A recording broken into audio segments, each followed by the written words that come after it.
Dogman, nesting in abandoned homes? Dear Scary Stories NYC, with so many Americans being forced to abandon their longtime homes, with just a few big companies buying everything up at prohibitive prices and leaving the buildings abandoned for long periods, should it come as any surprise if nature may begin to retake any of these houses? Probably not. But if the form of nature taking over empty structures happens to be a family of bipedal dog-headed wood monsters, why, that should be enough to surprise anybody. Buckle up tight, because I'm going to tell you the story of how house hunting almost led me and my wife to becoming dinner for the Dogman. Back before the international virus circus began, my wife and I had decided it was time for us to retire. Our son quit college, got married, and has a decent job, so we no longer needed to take care of him. This afforded us the luxury of considering selling our house, which is located in an area that is far more urban and dangerous than it was when we first bought it years ago. This would in turn enable us to move to a safer place to spend our remaining years here on Earth. Our goal was not only to find a comfortable home, but we wanted to find one situated in a neighborhood that stands a chance to remain nice or get better. We were ready and willing to move to any part of the country in any climate to do it.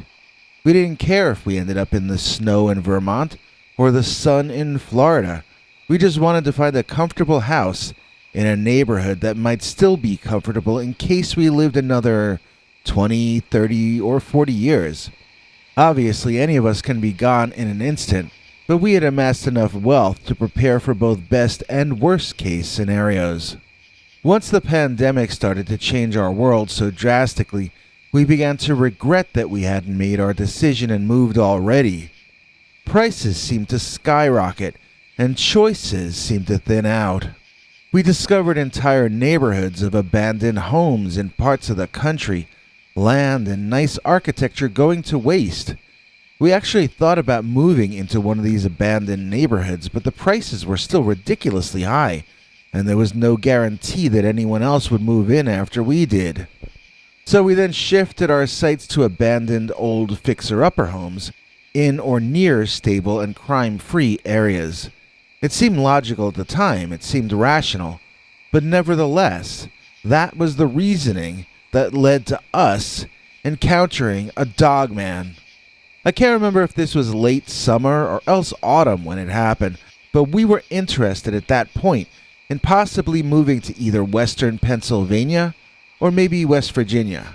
The houses we were looking at that weekend were located in the hills east of Pittsburgh, not that far north of West Virginia.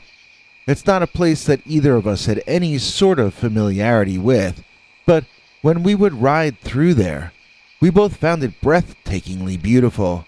The countryside, I mean. We were hoping to find an old home as lovely as the land and the nature over in that part of the world.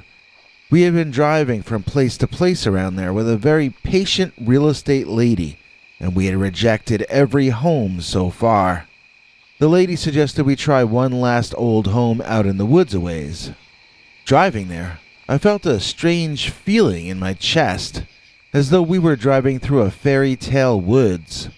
My wife gave me her happy look, and we both felt a great sense of anticipation.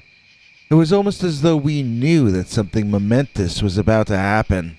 It was dusk as we pulled into the parking area on the side of the old home, and our first view was really quite dramatic. I know I wanted to buy it on the spot without even checking out the interior. I felt so certain that we had just come home that I hugged my wife as soon as we got out of the car. Upon entering the old place, some of my excitement waned, as it had been left to rot for what looked like a somewhat long time. Nobody had lived there in probably a decade or even more. The paint was peeling. Dust was literally visible everywhere in the air, and I wondered how much of it was asbestos or something else toxic.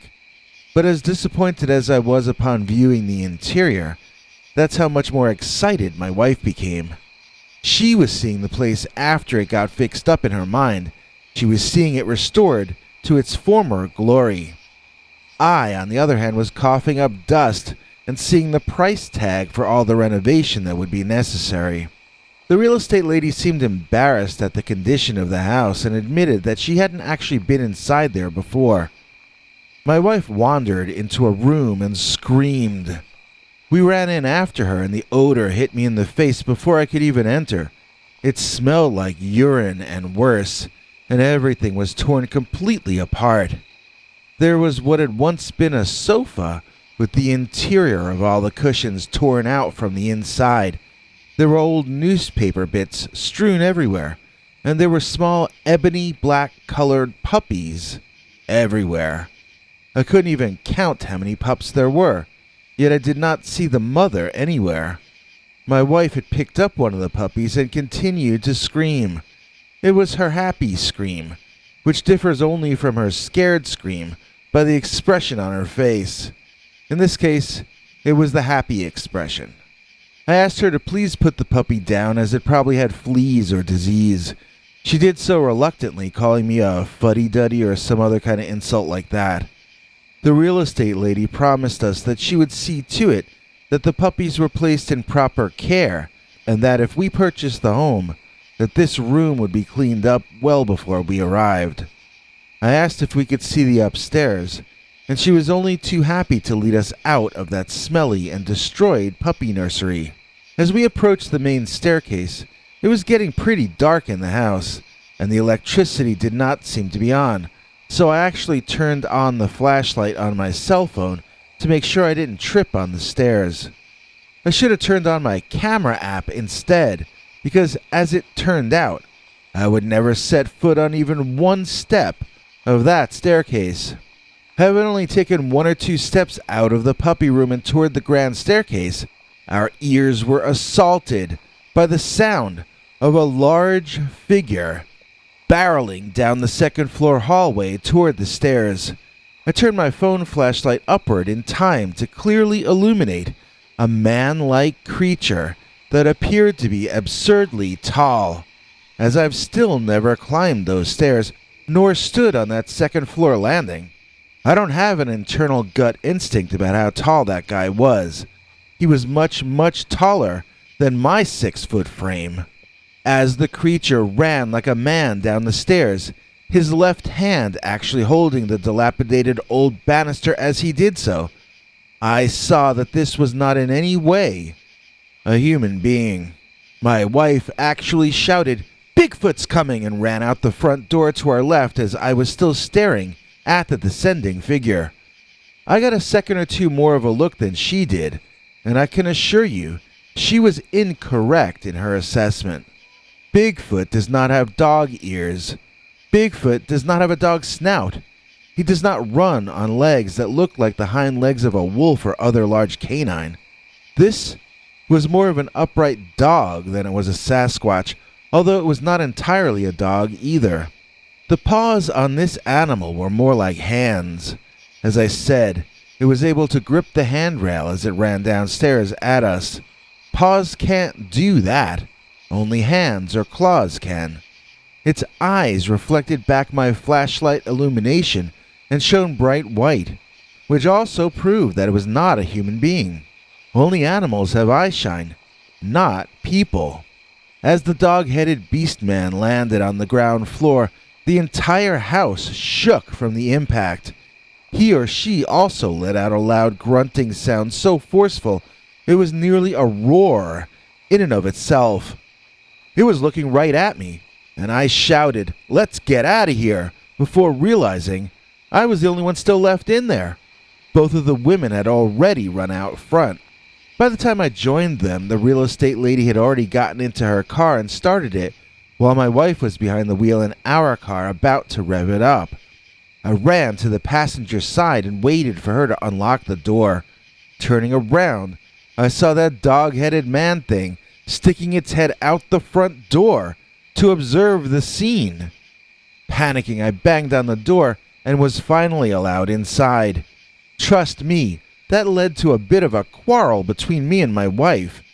She insisted that her first duty was to get the car started, while I insisted that her first duty was to allow me inside the car before I got torn apart by whatever that 7 or 8 foot tall predator was that we had just been chased out by. My wife slowly, carefully, backed out of the parking area, taking her time to make a U-turn and get us on our way. The entire time I was watching for the dog thing to leap on top of us, but eventually we were driving along and the creature seemed to have stayed inside. We drove in silence for some time, each of us too angry at the other to say anything. Eventually, we passed some kind of comedy fast food restaurant with a funny sign on it, and the mood lightened enough to allow conversation again. I wondered aloud why that monster hadn't pursued us out of the house. I asked my wife, "Why do you think he didn't run out after us?" She had a quick reply to that. "It's because he was a she." It turns out my wife thinks that was the mother of the puppies in the smelly nursery room in the front of the house. That never occurred to me because I hadn't noticed nipples on the creature, but my wife was correct in pointing out that I wasn't actually looking for them. The chest and belly area were covered in fur, and so that might have hidden any number of bodily features from my view. Also, a camera flashlight isn't exactly professional movie lighting, so I may have missed it just because of that. My wife asked if I had seen any evidence that it was a male. "You know," she said, "like down under." In fact, I had not, but once again, I had not been looking for that either. I mainly remember those eyes. I remember the clawed hands. I remember how massive it was and how it shook the entire house when it landed at the bottom of the stairs. I remember its roar and its teeth, which looked like those of a meat-eating creature, not a vegetarian. I suppose my wife might be correct. That could have been a mama dogman. On the other hand, it might have just been a very protective daddy. In either case, it did not chase us down the road, and that very well could have been because it was checking up on its pups. It makes as much sense as anything else. So I don't know what happened to that old house. We did call the real estate lady's cell phone the following weekend, but she told us she had found a new job and was in the process of moving. She seemed very emotional, and it didn't feel right to ask about the Dogman, or in fact anything else for that matter.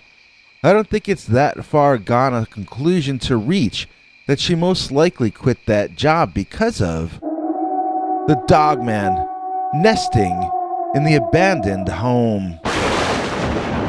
Coming up next, the allegedly true story of the Dogman of Dead Man's Curve. But first, I'd like to thank this episode's executive producer, our newest channel member, Victor Collado. Stronger than a boa constrictor, that's our executive producer, Victor. From New York City to Colorado, nobody beats Victor Collado. He's the man who made this episode possible. In return, he gets to see our weekly Sunday Night Secret Uncensored stories, and so can you. Just join our PayPal subscribers club at peterbernard.com, or else do what Victor did and click that join button under this or any of our videos and become a Scary Stories channel member. Henry Lee Dogman will have more info at the end of this show, but now let's jump into our next Dogman story, which is called The Dogman of Dead Man's Curve in Pennsylvania. Dear Scary Stories NYC, my girlfriend Jessie and I decided to go for a long drive during the pandemic summer of 2020, looking for both roadside attractions and haunted spots. We specifically were searching for open attractions or outdoor public locations that we could visit during that time when so much was closed down. We discovered Dead Man's Curve in Newville, Pennsylvania on the Roadside America website. Although one person was run over near the spot, there are no stories of hauntings or anything weird, really.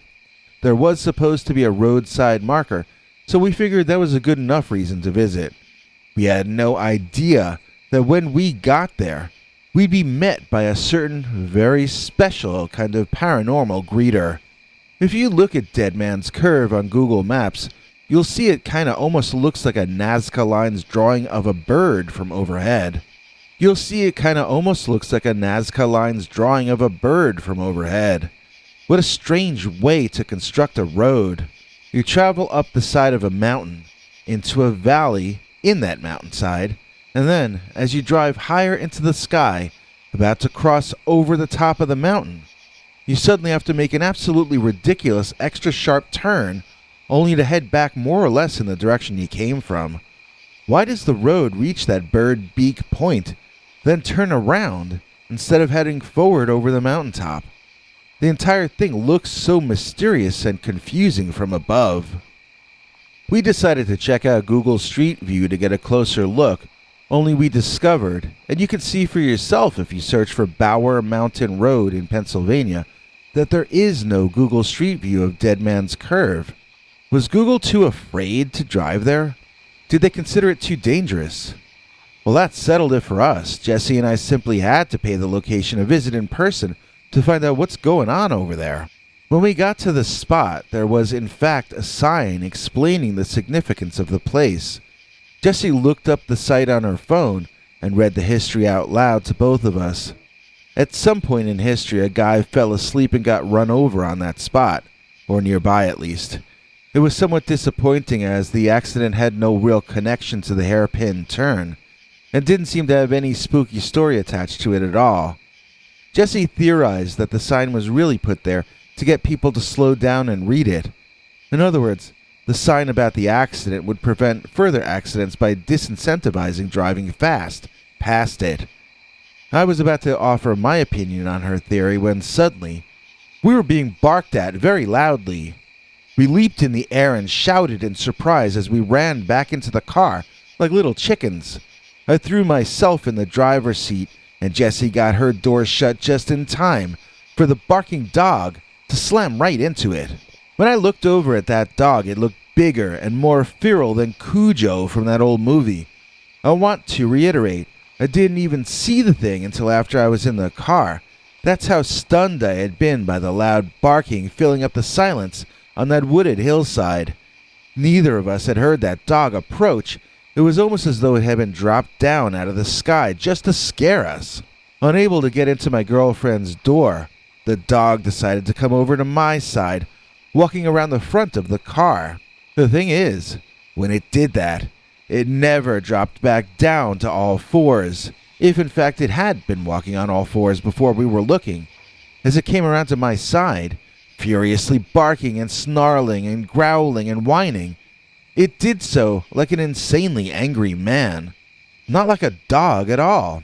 I mean, it still looked like a dog, not like a man, but it was a dog that walked upright and had to be well over 6 feet tall when standing up, maybe over 7. It raced over to my side of the car and tried to lean in to bite me, only to smash its head against the closed glass window. I took my chance and gunned the engine, flooring it and skidding back up to 60 miles an hour as fast as our Highlander could do. I breathed a sigh of relief, and then I heard Jessie scream. She was looking out the back of the car, and she was seeing something that shouldn't have been possible to see. The dog was running after us. It was still on its hind legs, but it had to have been going 30 or 40 miles per hour. We still hadn't made it to 60, but when we did, I continued to accelerate past that. The Dogman dropped to all fours, and for a while, he actually kept pace with us.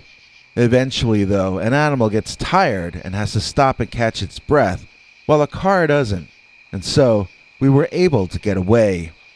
I slowed down to the speed limit, but I kept driving as fast as I was legally allowed to, while Jessie stood guard, watching out back to see if the big dog had found a shortcut and found a way to catch up to us.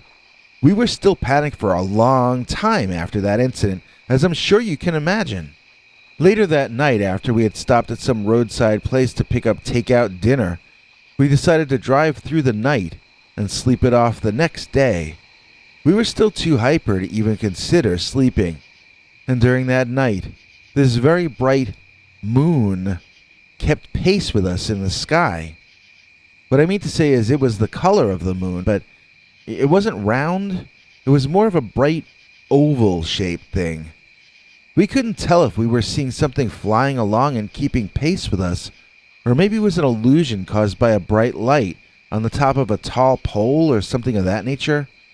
I include that bit of information here because at the time, we both had the gut feeling that it had something to do with that Dogman sighting.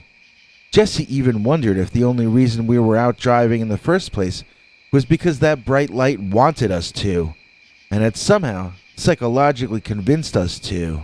The thing is, that Dogman tried to stick its head through my driver's side door window. If it didn't even know what glass was, then it certainly couldn't pilot a flying saucer.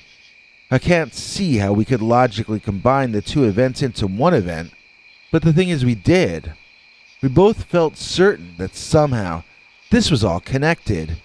I guess it's only natural that we would, driving alone out in the wilderness, which can sure seem huge when there's nobody else around with you. I don't think we're abnormal. I think you'd be just as freaked out if you had been chased by the Dogman of Dead Man's Curve in Pennsylvania.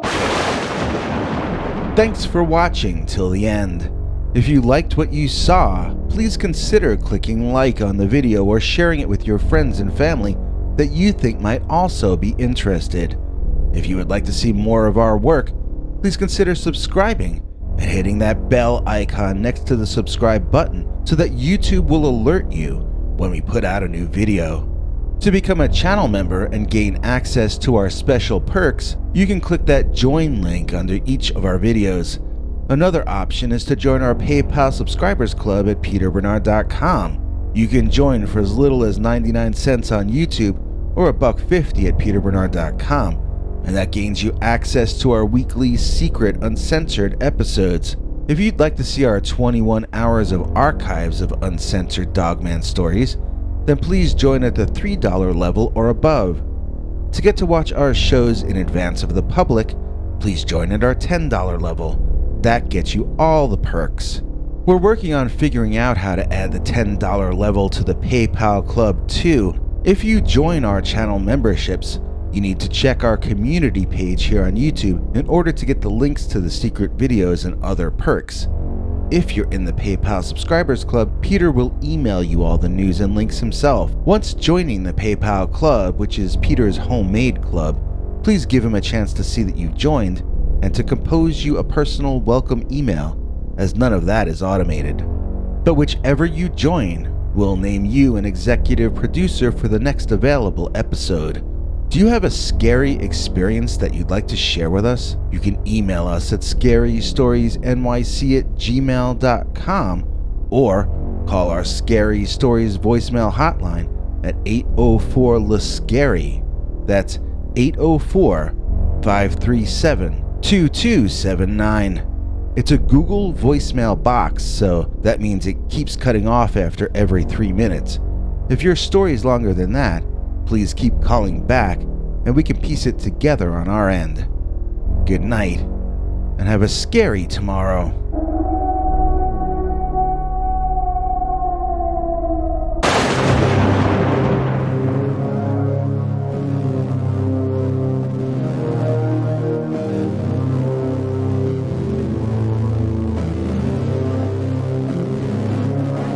Come back for more scary stories.